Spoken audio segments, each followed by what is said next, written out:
20th of February 2021, a Boeing 777 is climbing out of Denver, Colorado. Just after 4 minutes into the flight at 12,000 feet, disaster strikes. A massive explosion rocks the airframe, sending down debris through the Colorado sky. A cowling disintegrates, fire erupts. A family on the ground sees a burning engine fall apart above their home. Panic erupts inside the cabin. The right engine was on fire. Were they able to make it back safe, or was it the end for them? This is the true story of United Airlines Flight 328, a flight that went from routine to critical in a matter of seconds, and a crew that turned a near disaster into a textbook emergency landing. United Airlines Flight 328 was scheduled to depart from Denver International Airport en route to Honolulu, Hawaii, with 231 passengers and 10 crew members. It was a clear Saturday, perfect flying conditions. The aircraft was a Boeing 777-200 powered by two massive Pratt Whitney PW4077 engines. The aircraft had been in service since 1995, over 25 years old, but well within its operational lifespan. At the controls, Captain Eric, a seasoned pilot with over 30 years of experience with a total of 28,000 hours, with 400 of them on the Boeing 777. And the first officer, Daniel, also a highly experienced pilot with over 18,000 flight time, 355 of them on the Boeing 777. Together, they made a calm and experienced team, and they would need every ounce of that experience today. Flight 328 pushed back from the gate and taxied towards runway 25. The takeoff was smooth. The aircraft lifted into the Colorado sky, climbing steadily. As they reached 10,000 feet, they were cleared to the cruising altitude of flight level 230. Just about 4 minutes after takeoff, the airplane was climbing through an altitude of 12,500 feet with an airspeed of about 280 knots. The flight crew advanced power at that time to minimize time and expected turbulence during their climb up to their assigned altitude of flight level 230. Immediately after the throttles were advanced, the crew hears a loud bang.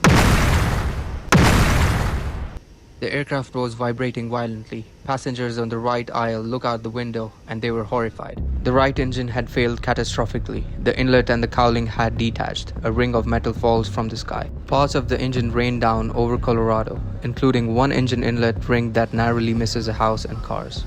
Inside the cockpit, the crew received multiple warnings. It was full of alarms. Now, the problem was that the crew initially did not know what the passengers saw, as the engine was not visible from the cockpit window. The engine number 2 had automatically shut down. Captain Eric radios Denver Center. United 328 Heavy, Mayday, aircraft just experienced engine failure, need a turn immediately. 328 Heavy, left or right turn? The aircraft had lost one of its two engines, but the Boeing 777 is designed to fly with single engines.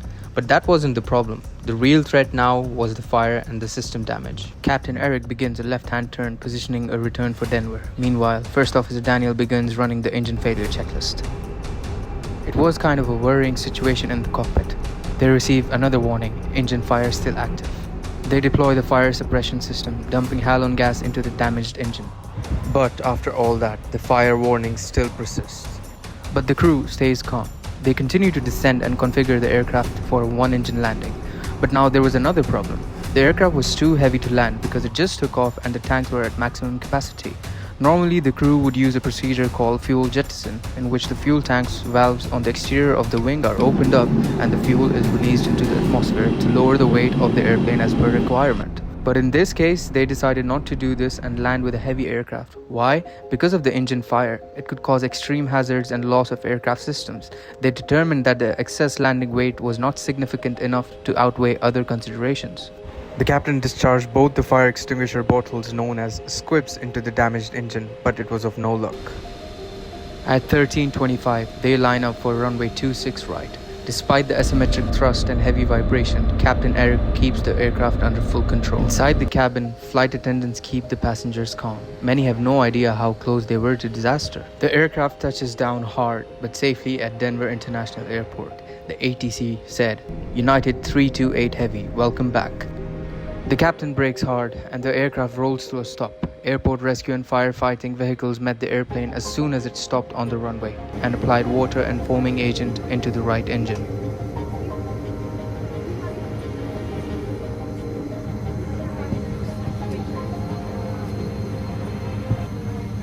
Once it was cleared by the emergency team, the airplane was towed off the runway where the passengers disembarked via stairs and were bused to the terminal. Thankfully, there were no injuries, no fatalities. Every one of the 231 passengers and 10 crew members walk away unharmed. The NTSB immediately launches an investigation. What caused a modern jet to explode just after minutes of takeoff? After an extensive investigation, they found the culprit. What was it? It was metal fatigue. One of the fan blades, blade number 11, had a microscopic crack. It was invisible to the naked eye, and it was missed during previous inspections. On the 8th of September 2023, the NTSB published their final report on the accident.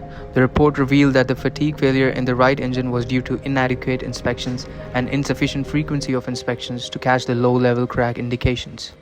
Additionally, the use of carbon fiber instead of aluminum as used during certification tests on the engine inlet caused the inlet to fail. The crack propagated over thousands of cycles until finally at 12,500 feet it gave way. The engine tore itself apart from within. And it wasn't the first time that this happened either. In 2018, another United 777 flying to Hawaii suffered a near identical engine failure, also involving the same Pratt Whitney engines. The FAA quickly grounded all 24 777s of United Airlines with Pratt Whitney engines. Japan Airlines and others followed the grounding of these aircrafts, ordering thermal acoustic image inspections. Now, what did we see and learn from this incident? United 328 did not end in tragedy, thanks to two major factors: a well-trained crew who followed procedures to the letter, an aircraft built to withstand catastrophic failure and keep flying.